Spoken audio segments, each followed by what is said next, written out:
Someone wants me out of the way. Someone desperately wants me out of the way. I don't know who and I don't know why, but I am about to find out. Wow. Yeah. That's quite an opening. That really grabs you, doesn't it? It's from Yeah. this new memoir we're looking at today, The Money Trap. It is by Alok Sama, and it just throws you right into this high-stakes world. Definitely. And Alok Sama, he's not just, anyone. He's got serious True, experience. absolutely. Decades as an investment banker, right? Former president and CFO of SoftBank Group International. He's seen it all, New York, London, Hong Kong. Exactly. But this book, The Money Trap, it's his first one. Hmm. And it feels different. It's surprisingly candid. How so? Well, it's not just about the deals, the big number. It's more of a personal journey. Hmm. He's looking back at his career and asking some really deep questions about, Yeah. what success actually means beyond the money. Okay, so that ties into the first big theme. You mentioned the true cost of the money trap. He talks about getting his first massive bonus. Yeah, $190,000. Huge deal for him back then. He describes getting tailored shirts, feeling this curious high. The dream, right? Validation. Kind of. But then he contrasts it later. He has this realization that greed took over when poverty ended. He saw so much unhappiness around him among these incredibly wealthy bankers. Unhappiness despite the wealth. Yeah. He uses this striking metaphor, calls them martlets, birds without feet, doomed to just fly forever, never landing. Wow. Birds without feet. Yeah, it really paints a picture. It reminds me of that Tolstoy story, how much land does a man need, chasing more and more, only to end up needing just enough for a grave. A powerful parallel. It really makes you, the listener, stop and think, doesn't it? How much is actually enough? Exactly.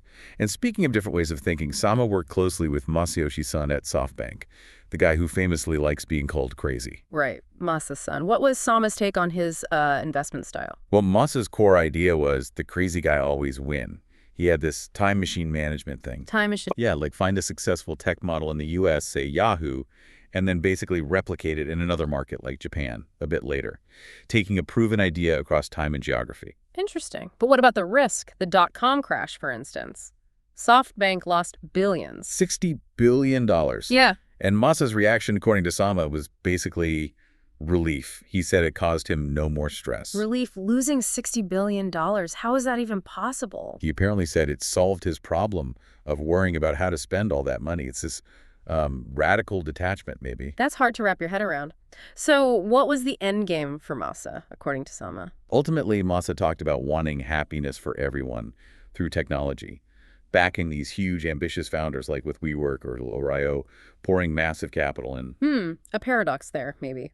Chasing universal happiness through these really intense, high-stakes financial plays. Does the money trap just change shape?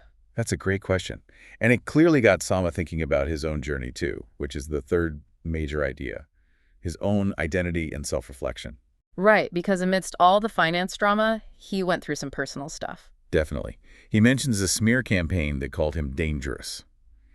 And instead of just dismissing it, it made him really look inward. He wondered if maybe glib was a better word for him. That's quite self-critical. Yeah. And he says writing the book was partly about trying to make sense of it all.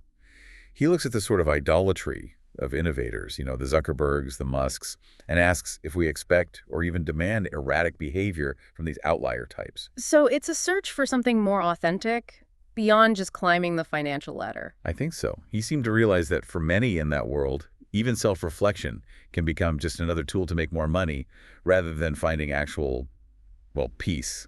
So we've journeyed through this world of high finance, the allure, the trap, the crazy bets, and the personal costs. And it leaves us, and you listening, with a pretty significant question, borrowing from Tolstoy and Sama.